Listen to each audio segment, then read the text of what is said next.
So Tino, thank you so much for joining me today on the podcast. I'm really, really excited that you're here.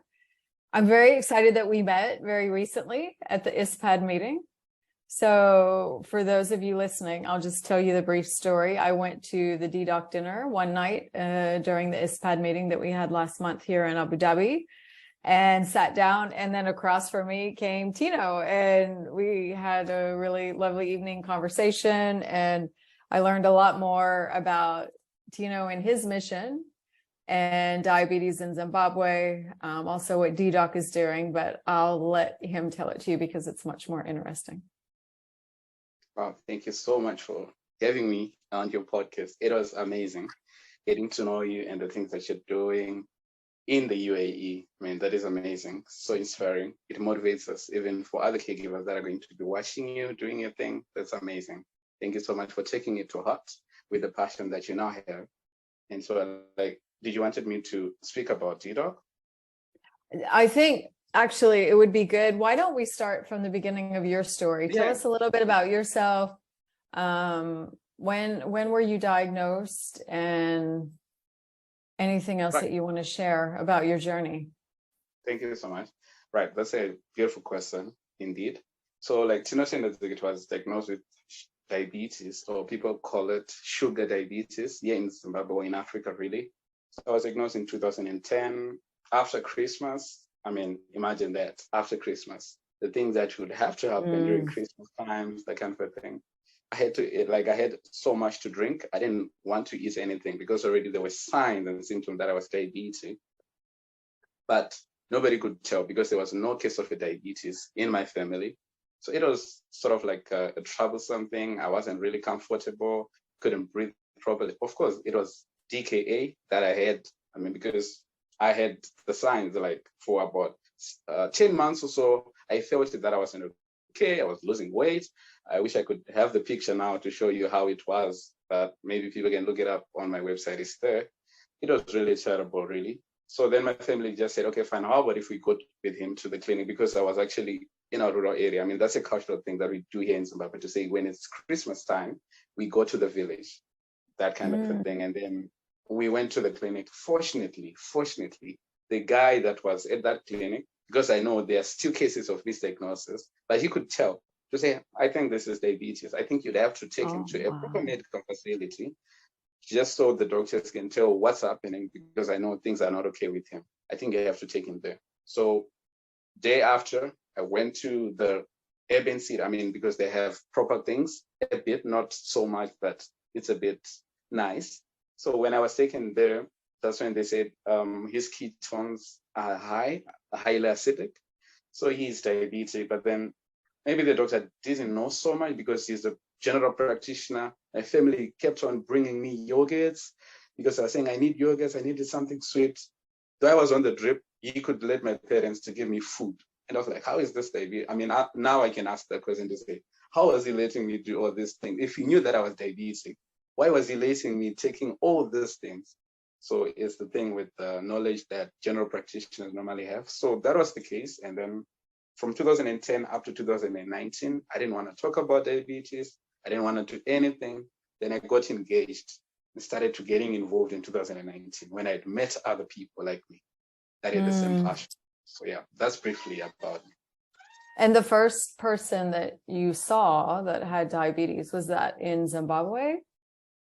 No. Like in Zimbabwe, usually we have so many people, they are type 2 diabetes. I couldn't even relate. I mean, so many people would come to my family to say, hey, if this is the case, but they were taking pills, we could not really relate. Though, of course, they were giving us advices, but they were not so much because I didn't want to listen to them.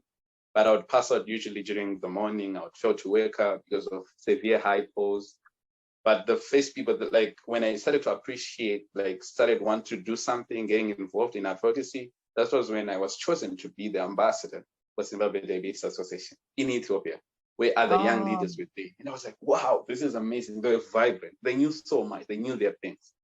And then I think that was the start of everything, the beginning of everything. That's when I started to say, hey, I think I can also use my voice to do something good. So here we are now.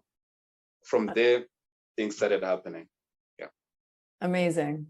And you are such a great advocate since I've started following you and the things that you're doing, and it's really good. So I think you're probably helping a lot of people in Zimbabwe and outside of Zimbabwe as well. I mean, really very inspirational. And how many people, so now that it's been a few years and you're very much into advocacy, are you finding, are there a lot of type 1s in Zimbabwe, or do you have an organization? Is the number growing like we see in other parts of the world as well? Let me start by saying this. The bad part of everything about diabetes, not just in Zimbabwe, but in Africa, because I would like to give that background. We don't really have proper statistics in terms of who's living with diabetes. We usually based on estimations that are collected by the IDF. And I know like in Zimbabwe, we don't have like the proper statistics that are up to date.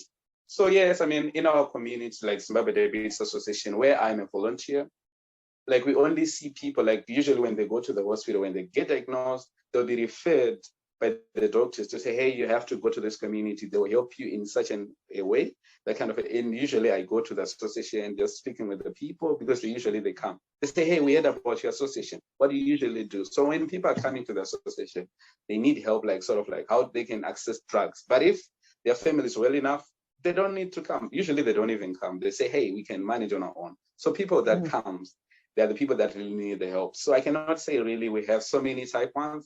Most of them, they are adults that are living with type 2. Of course, they're taking insulin, but we just have like a small number of people that do come to the association, which about, I think I've registered about 3,000 or so. That's a lot. Some they might have already died. Sorry to say, I mean, it's not a proper word to use, because I mean, how can we still have like the statistics from 2010 up to now? I mean, it hasn't been changed, that kind of a thing. I know some of the people might not still be with us, but we have those statistics, but we do not have proper statistics, like to say, hey, how many people are living with diabetes in Zimbabwe? We just have estimations, which is sad a little bit, but that's something that needs to be changed. Yeah, there's a lot of countries like that. And it wasn't until recent, actually, that it wasn't, I should say, that long ago that the UAE had a diabetic registry. And even some other countries in the region, they still don't have, or you can always tell when someone gets a registry because then they have the numbers and suddenly they're in the top of the list and, you know, the IDF statistics. And that's sometimes because they never had any statistics before. So there's a lot to be said for making estimations. And are you faced with the challenges where you are that we often hear a lot about and we listen to during conferences and other things too? Are you faced with the challenges that we see in a lot of places, particularly in Africa and some other countries or continents, I should say, not grouping everyone together, but often we hear stories about access to insulin, and oftentimes it's happening in Africa. Do you and other people with diabetes in Zimbabwe face this challenge? In my case, I'd say maybe I was a little bit fortunate enough to say, since like I got diagnosed and I got connected with Zimbabwe Diabetes Association. So we have a program with Life for a Child, and it's very unfortunate that they only give, it's not unfortunate, but I mean, that's their age range, to say 25 years and below, they're the people that benefit. So I've always been getting stuff from there when I joined Zimbabwe Diabetes Association in 2019. And prior to that, I was only using, like, depending on my parents, they would cater for everything. I mean, everything. And then when I got to college in 2018, you usually have student cover, and they would ask me to say, Tino, because I was always staying on campus. They say, hey, Tino, do you have enough? What do you need? I mean, we can give you everything. It's not like anyone is coming to get them. I think you're the only one who uses this. And I would go to the school to make sure that before my insulin runs out, to say, hey, are you going to order another batch of insulin? Because I use that. You need to have this. Then they say, hey, we might not have money, but that kind of a thing. It was a bit solved. But yes, there are so many challenges here in Zimbabwe to say with regards to the access to insulin.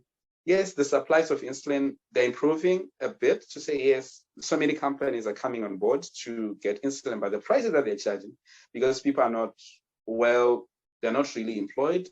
The average salary in Zimbabwe is about $200 or less. So it's really sad. It's really sad because insulin, there are people who might use, especially for people who use pen sets, and they're going for $30. And then for a pen set, you probably need it just for a week. So it will not be okay, because if you need, say, just to buy insulin, you need something like 220 US, and then the family's budget is about 200. So that would be sad. So some people, almost all the families that use insulin, not just for type 1s, but even for type 2s, that have to use insulin once, they ration insulin. They have to ration because insulin is a bit expensive. And at times, the modern day insulin that people have to use, those are the ones that are really, really, especially the analogs, they're extremely expensive. So people might tend to say, yes, when I got diagnosed, I was using the human insulin, so I'll just go back to it because I cannot afford this. Mm-hmm. That's the thing. So now those are the conversations that doctors usually have with their patients to say, before we change insulin, that could actually work for you, because we are seeing that you're coming back to the hospital more often, getting readmitted because insulin is not really working. If we have to change, do you think you'll be able to afford it? That's the barrier that we have. Conversation. Because it's a bit expensive for people to just switch to say, hey, I'll use this. Because they have to use so many type of insulin, mm-hmm. and you also have to like sort of cover other basic necessities other than diabetes necessities. So yeah, it's a challenge, especially in Africa, because we do not manufacture insulin. We have to 100%. It's imported. So imagine that. Hopefully, there can be some manufactured soon, or something that can happen in the supply chain to make it more accessible and more affordable. It is very expensive. That is really always so frustrating to hear, and not having as a person, not having a solution for it, or not seeing, I'm sure there's people out there working on a solution, but it can't come soon enough for the people that actually need to afford it. Yeah, very challenging. Definitely. That's like when our doctor here, we're very fortunate where we live, we have access. And I had a discussion with a doctor once about my son uses an insulin pump and, changing the insulin. I draw the insulin from a pen because if there's a vial, insulin will go wasted. And I can't stand to throw insulin away for the reasons that you're telling me. I refuse. And then also we had the deeper discussion where she said, well, after 3 days, it's getting warm, just, change it out. And I said, I can't. There are people on this planet that don't have access to insulin and dying. And then I'm going to put that in the garbage. No way. We use it until, it's finished. And maybe that's not considered best practice in some medical circles, but my heart breaks every time I have to throw a drop of insulin away for this reason. Yeah. And it's actually a good thing that you also mentioned about insulin pumps. They're in Africa, we do not have from the people that use it, it's less than 10% the entire Africa, less than, especially those groups that are super privileged. They can afford those. They can go to India, get those supplies 3 months more often, that kind of a thing. But you do not have access to CGM, pumps, that kind of thing. It's just insulin in the vial. It's expensive. It's super. Our insurance doesn't cover it. And I know it's very expensive. And I can't imagine if you're making $200 a month, and that does not make sense to do that. So just, you can still have, and I don't want to discourage people because so my son was diagnosed just kind of before, at the time, CGMs were coming on the market, and we lived without a CGM for several years. But you can still have, if you have insulin and, if you have access to devices to check your blood sugar regularly, you still can have very good results. So I don't sometimes want to, if someone's out there listening and you feel discouraged because you see a lot of people with CGMs or the latest, update, that doesn't mean that you can't live well with diabetes. You can. It might require a little more effort to check or follow up, but it can happen. So Yeah, very frustrating because there are no real easy solutions. They will take time. And that's why I think the work that you're doing is so great, because you are a leader. You can, motivate people, and I think give them a lot of hope that they can live a full, wonderful life with diabetes as you do. So we started talking about this before, and I said, wait, I want to talk about it while we're recording. So you are a certified diabetes educator, and tell us a little bit more about that. Thank you so much for that question. That's very amazing. Right. So in Zimbabwe, not just in Zimbabwe, let me just say in Zimbabwe, because I have so much accurate information about this. We do not have certified diabetes educators in Zimbabwe, because when someone is certified, you'd know about that person. Just like we know to say how many diabetologists we have, how many endocrinologists we know that, and even the dietitian. So with yes, we work at the Zimbabwe Diabetes Association. We have people, they just call themselves diabetes educators, or people that are working on organizations that focus on diabetes also. They'll say we are diabetes educators, but they're not really certified. So in my case, I wanted to give myself sort of like relevance to say, yes, I'm an advocate. I have attended extraordinary conferences, courtesy of the D-Doc voices. Many thanks to them. I've attended so many conferences, and the information that you usually have, not even a doctor, because I see that in most of these conferences, I'm the only Zimbabwean there. We have so many doctors in Zim. They are not attending. Why are they not attending to access such information? So in my case, like when I'm going out to speak, because I'm going to be involving with sort of like a project that I'm going to be talking, usually I speak on radio, on TV. So people need to know, like, to say, okay, fine, if we are to listen to this person, who is that person really? I wanted to to clear the doubts, to say, hey, people, I mean, yes, I know I have the information that has been bestowed upon me. So for me to have sort of like confidence, not to be questioned by policymakers whatsoever, I have to have the certificates. So it came a time like when I finished college with, I was just waiting for graduation. And then I said, what do I have to do? And then I saw like a flyer, there was an advice. It was sort of like an advertisement, that kind of a thing. But they're saying, hey, we only need nurses, doctors, that kind of a thing, to take them to do this course. I was like, I don't have this. Then I just thought an application later. I said, hey, here I am. I'm this person. I've attended such and such a conference. I really need, it'll be amazing, because in my country, we do not have certified diabetes educators. It'll be a plus for me.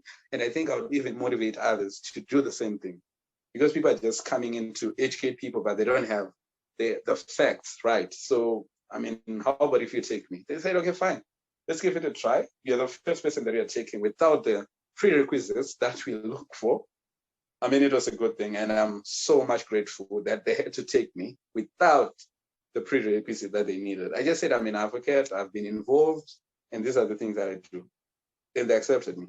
And now I'm a certified diabetes educator. So I think that's a good thing, because usually you get invited, hey, can you come speak with us about this? Somebody has died, so we need you to educate people about this. Usually that's when you get opportunities to speak. There's so many stations, radios, newspapers. They want you to write an article about the challenges that we're having in Zimbabwe from your perspective, because as a person living with diabetes itself. So I guess it's something that has to merge. Diabetes educators have to be like sort of like from people, especially from people living with diabetes. They need to do this thing. That's how I love felt that. it, because I think that's amazing. And I think also really smart and really observant of you to notice, because I've seen it and noticed it, that if you're not a doctor or a nurse, that oftentimes in the medical field, especially if you're doing advocacy or leading communities or supporting people with diabetes or any other chronic condition, they may not take you so seriously. Yeah. And I worked in healthcare all my life, and there is that expertise. And I no disrespect to doctors, nurses, or anyone else that's dedicated their life to the science of medical care, because it is a very special position. But you're right to say that if you have that certificate, then they take you more seriously. or it will open a lot of doors much sooner than if you didn't have that. Let's say you would still get there, but it might take some time, a little bit longer. So I'm really, really happy that you pursued it. That's really amazing. And I think if other people are listening, should do the same. I have seen some certification programs out there for what they call like non-medical healthcare professionals, where they give you a kind of certificate program, I think it was. I saw that once, I believe, in like, for example, American Diabetes Association. And I actually considered to do that myself, despite, having a healthcare background. And I thought for the same reasons I would do it. But then I just thought that's not my mission at this time because of the time. So I didn't do it, but I still think about it all the time. Some people might say you don't need any more certifications, but if you want to get the attention of people, I think to lean into your organization and listen to you and help you. I mean, and you're living with this every day. So you have a different kind of expertise that nobody else probably has. Because before they give you a chance to speak, they'll say, hey, who are you? They need to know the background. Where are you coming from? Yeah. So if you have those things, they'll, wow, okay, speak to us. Yeah, they'll be interested. Yeah. Plus, I think it also shows your dedication to the topic. In addition to people, it's not necessarily the respect factor, but someone, might say, why are you getting a certification? You don't need it. But it actually shows that you are dedicated to continuously learning more. Maybe there were a couple of things that, you maybe didn't know and you would learn, but it shows that you're dedicated to the topic and what you do, which is wonderful. And when I met you at ISPAD, so I think this is such a testament to the kind of advocate you are. You missed your graduation to come to ISPAD. You didn't go to your graduation ceremony. You came to ISPAD instead. Yes.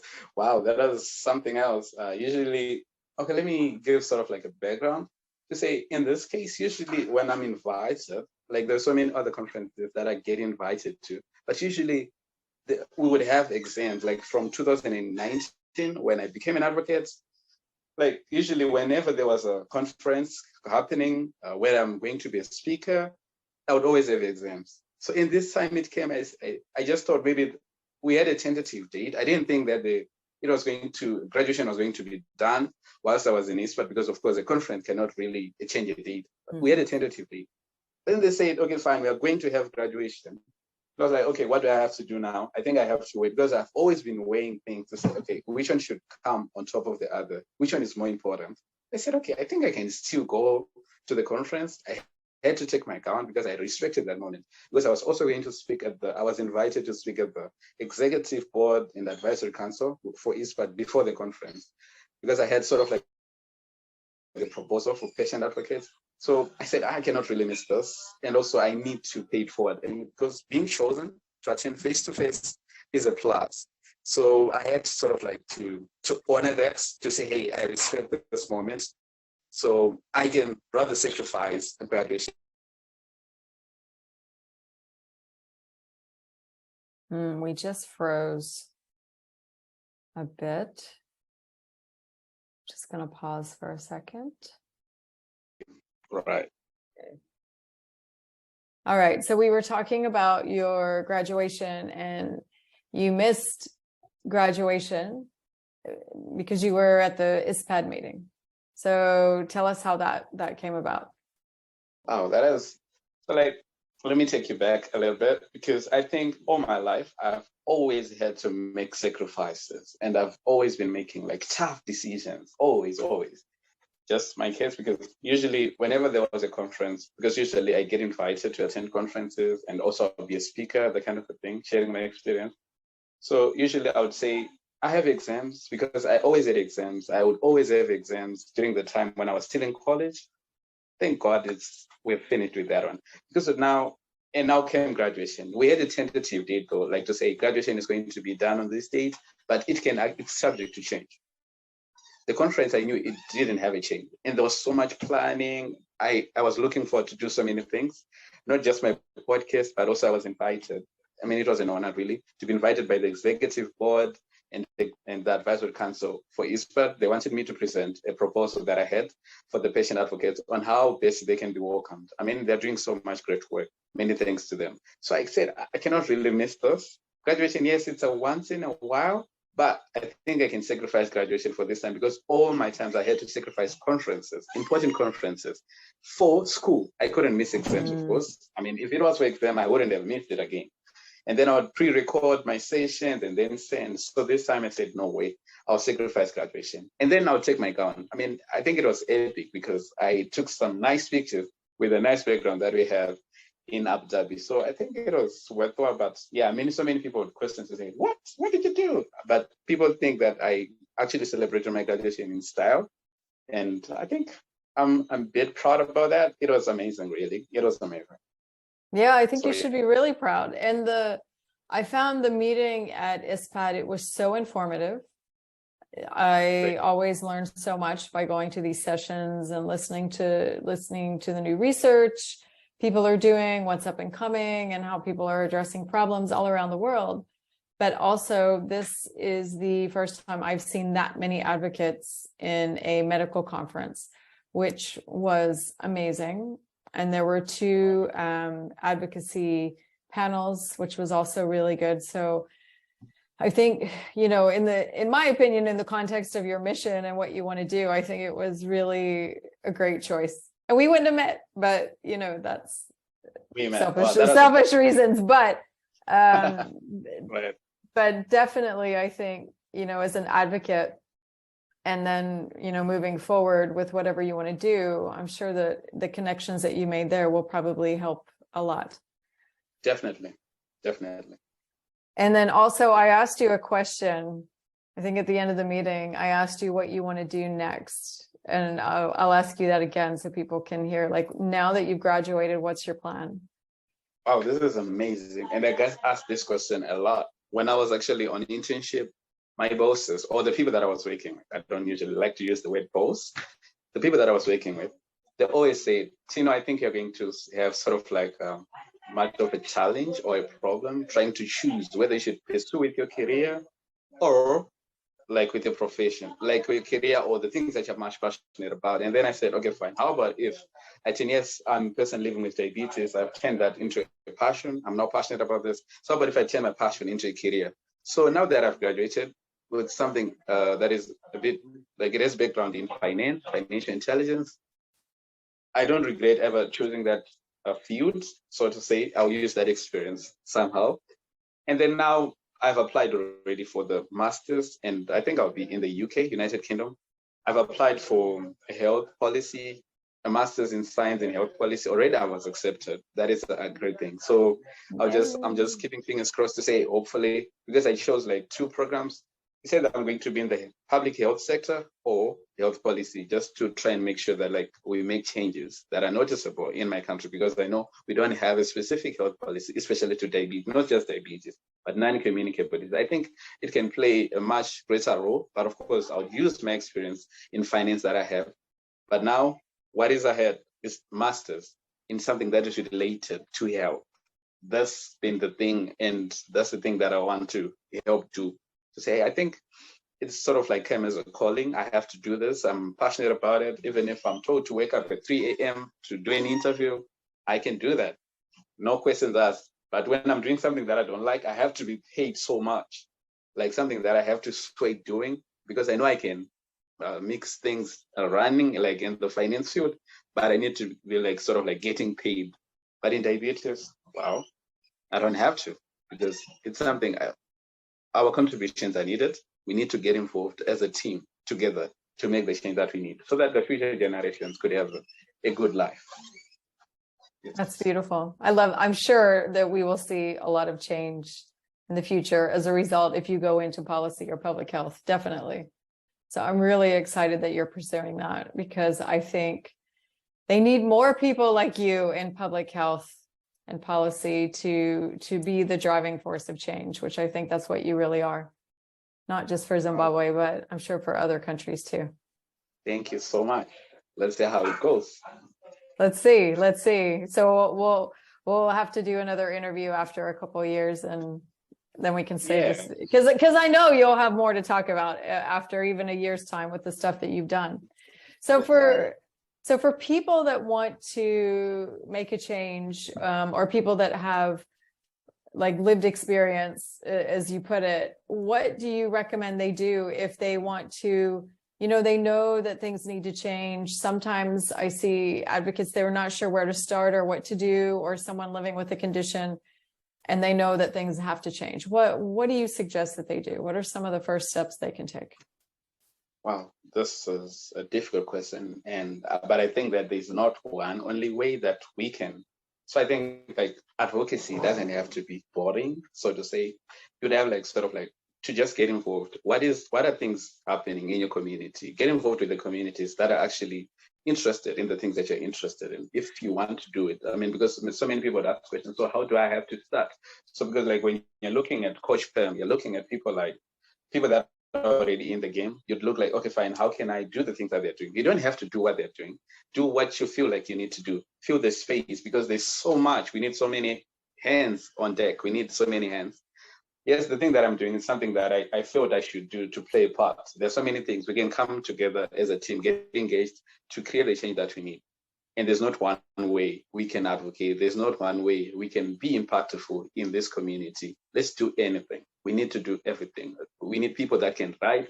We need people that can convince, even policymakers, if you're a negotiator, we need those skills. Give advices to people. Come on board. Let's work together, because only when we do come up together, that's when the change can be necessary. That's when the change can happen. Otherwise, without that, we'll still keep on speaking of these things to say, these are the challenges that we have. These are the challenges that we have. So we just need to come up together and do whatever you want to do. Whatever you feel needs to be done. It has to be done through you and by you. I love that. That's really beautiful. And I like that you highlight the importance of coming together as a community, because I run my organization as a business, but some people call it social entrepreneurship or different things like this. But depending on who you're speaking to, and they're not always necessarily advocates, but there are companies out there that they see, everything as a competition. And I'm like, nobody's going to win at diabetes, right? And as you so beautifully pointed out, everyone has something that they can bring to the table. Everyone has a talent or a skill or an offering that they can share that will make the community better. If and this is more from like the private organization perspective, that if you're out there and just wanting to like win the market share, or like as I say, nobody's going to win at diabetes, because there's enough diabetes for everyone to go around. And if we all come together, we are so much stronger. So I really love that you highlighted that. Community and collaboration are kind of like two key words of mine. And I love those so much. And I love that you're very focused on that. And we've seen it through the work you're doing with D-Doc, with there's other groups, the League of Diathletes. There's so many that through numbers, we are much stronger together. So that's a really beautiful thing. And I would encourage people that if they're curious to reach out to you, actually to, learn more, and we'll have how to find you and connect with you in the show notes, because I'm sure that you could probably share a lot with people if they're still not sure where to begin. Thank you for that. Wow, no, that's amazing. Pleasure. Yep. And you have your own podcast or video blog. Tell us about that, and when did you decide to start that? And I've seen you interview many people, but what do you tend to focus on? And where do you think you're going to go with that in the future? Wow, this is amazing. Beautiful question. Thank you for asking that question. Right. So when I got involved, I started off by just writing a summary. And then I felt like, I think I like doing this. I love writing things. I think I should do this more often, not just writing about the things that would have happened, but also maybe writing from the experiences of people. I love when I'm writing. I love to ask people from their different perspective to say, not just in Africa, but international diabetes community, to say, hey, how do you handle this issue? How do you handle this issue? And then we come up together, we write articles, and not only do I put on my blog, at times I write for other organizations like media houses, newspaper articles, and then I publish with them. that kind of a thing. And of course, they'll just say, okay, fine, we collected this information from him, but not that I need credit for it. I mean, it's something that as long as people hear the voices, that would be a great thing. Right. So with the podcast now, because I attended this one session, like they were just teaching people to say, young people, we think we need to teach about blogging and podcasting. I didn't know I would wanted to do this. I didn't think that I would be doing this. I was just listening, and then we got certificates of attendance. Then I thought, what if I do this? Because I started like researching to say, who's doing this? Do we also have people in Zimbabwe who are doing this thing, or it's something that is lacking? That's when I thought, okay, fine, I think I need to fill this space. Let me just do it because I think I'm passionate about it. The time that you have to put preparing to get questions firstly. So I think I recorded 3 episodes of my own.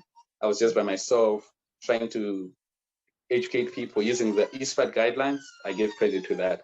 Nice. Just giving guidelines to say, hey, this is what you need to do. It's not like you have to do this, but it's something that you can rely on if you don't have any way to rely on. Then with the podcast, for about 9 months or so, we were recording like audio podcasts. And then I said, I think because people now, I was now researching to people because I love always, it's good to get feedback from people to say, what do you think? Do you think we should continue with the audio? And then they said, okay, I think people really love to watch and not just to listen. They love to watch and listen. They need to connect with you, the emotions, everything about it. Then I said, okay, fine. How about if we start the videos? So the video thing is something that started like, in October. We were doing podcasts, like audio podcasts. But I think I'm kind of liking it a little bit because, I mean, people say, hey, congratulations for starting the videos. And I'm saying, wow, this is amazing. So if people are liking it, maybe let's try to do it. But of course, in December, we're taking a break and then just reflect on the things that people have said. So many thanks to the people that have come on board, that have collaborated with me. I love collaborations, just like you pointed out. They're amazing. You don't know everything, but you need people to get involved, like reach out with your network and then build signages that can actually be impactful because you never know who is listening. We needed to hear that.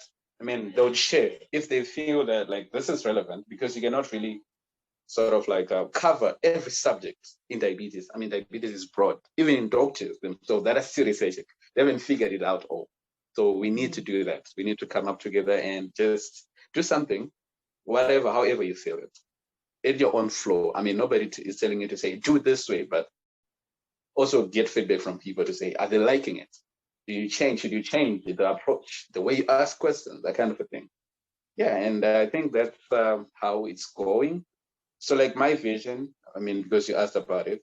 So like I want to help encourage, educate, and inspire the diabetes community so that we can come up together with the people, like especially from people living with diabetes. They can share their experiences to say, hey, I've lived with diabetes for 5 years. These are the things that I've been doing. I've not been back in the hospital. And also we get healthcare providers to share their expert opinions because usually for people to go see them, they would have to pay for consultation, but there are other doctors that are amazing. Amazing. Of course, I would mention those that I've brought on this podcast, like Professor Path. Oh my God, he's amazing. So they love to share information to say, you'd have to do this way. These are the things. I mean, he's sort of like a tycoon in advocacy, and we get so much inspiration from people like that. Also, Dr. Kate, Dr. Katerina, those people, I mean, they would share their expert opinions because they're healthcare providers. They're also like for some, they're actually patients living with diabetes, and then they had to manage it.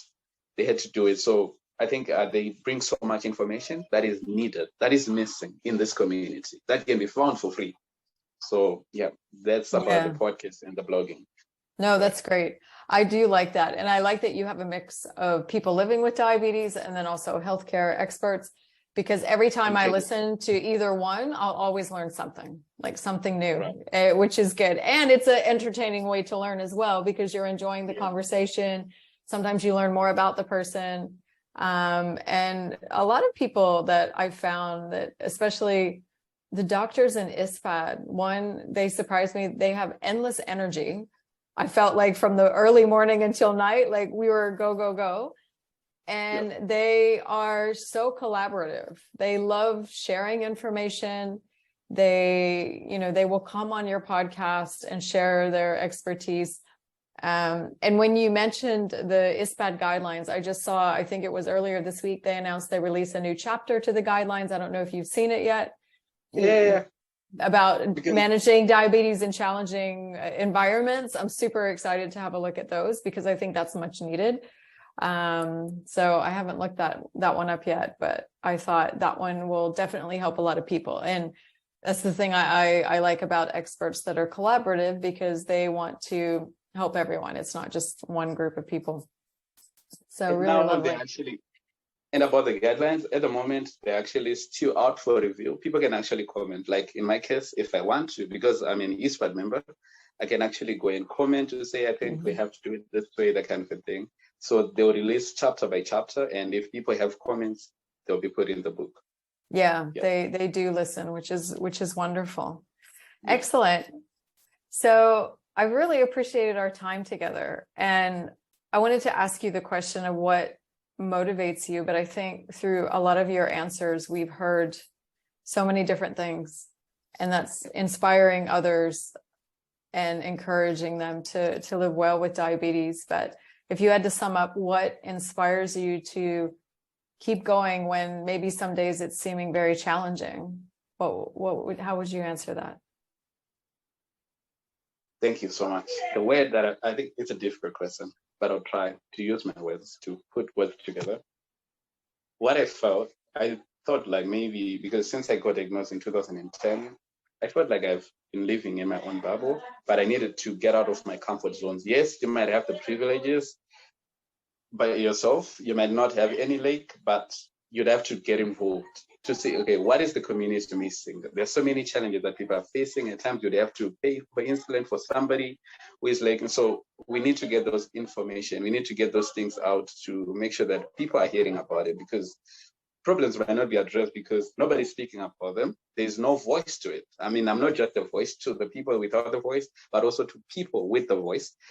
So we felt like maybe if we do come up together to raise awareness, to say these are the challenges that we have, the challenges that people are facing living with diabetes, I felt like, wow, because there were so many other people that are already out there, people with privileges, more than I do, that are actually advocating. So I thought, what if I do this? I realized I could use my voice to challenge, to speak about diabetes, raise awareness, and also try to help challenge, to sort of like solve the problems that we have in a way, just by speaking about it. I think a problem that has been half discussed is half solved, because now you'll be pointing out, like when you're going to policymakers, I'm not just saying, hey, you're making a mistake. I'll be saying, hey, I think if you do it this way, I'll be putting on suggestions so that if they hear about it, they might like it. If they don't, then we'll keep on talking about it, trying to motivate others so that we can raise another people, like voices, people that are better than me, so that we can come up together and see how things would work out. Because if we are coming up together, I know they'll listen. The world is waiting to hear those things. And I mean, because other people will be saying, hey, thank you so much. You get encouraged by the international community. In the international community, they support the things that you're doing. So if you have such support, people that are encouraging you to do it, keep moving and keep going, make the changes, and do whatever you can with your power, with your energy and your time, so that would say, hey, at least we solve these problems, so that the next generations would not have to face these things that we are facing right now. Because if I hadn't been privileged like I am, probably I would be rationing insulin more often. Probably I would have died. But since I'm not, I think I have to also get involved, put my hands, and see how we can make the changes that are needed. Yeah. I love that. And yeah, I mean, the world is a much better place because you are here, and it's only going to get better. So thank you so much for that. Really. And there's a quote that I think I missed this quote. There's a guy who said, yes, we are in this world, but we need to live it a little bit better than we found it. It doesn't have to go back the way it was. I mean, try to make a change, to say when you die, like when you go maybe somewhere, when you're no longer on earth, you'll say at least there was a person, people talk about you to say, hey, he was doing this. I think let's carry on the mission. Let's carry it forward. Not just motivate others as you do a thing, so that others can actually see the light. Not just for you to be an expert. Whenever they need someone to speak about, they'll just call you. They should call somebody else, the kind of the thing, and then work together. Not sort of like to say, hey, I need to be the only one.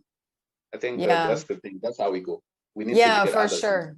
For sure. Getting others involved. Yeah. I'm a big fan of leaving it better than you found it. and opening the path for others so that they can continue, or so that's a little bit easier for them. And I'm sure, you know, as you're very focused in policy change and public health as well, changing it for the better for maybe not necessarily those who want to advocate, but those who are going to live with diabetes and other chronic conditions. So thank you so much for joining me today. I really appreciate it. It was great to hear a little bit more about your story and what you're doing. And I'm sure we'll probably see you, hopefully, if I can continue to do the podcast for seasons to come. I can't wait to have you back on the show so we can talk about new exciting things that you're working on. Thank you so much, Coach Pam, for having me. Thank you for the amazing questions. I felt like the interview was just flowing with everything. Thank you so much for your energy and your perspective as a caregiver with the thing that you're doing, with the people that you're bringing on the show. That is amazing. We get inspired. It's my pleasure, always. Thank you so much for joining me.